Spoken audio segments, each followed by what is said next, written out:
Hello and welcome, it's Jellycube.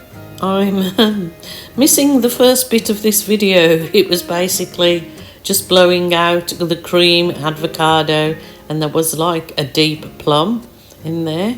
I didn't like the canvas and was about to scrape it all off, but then decided, just push on and do a few little ideas on this particular canvas and see if I can make anything good of the canvas that I didn't actually like.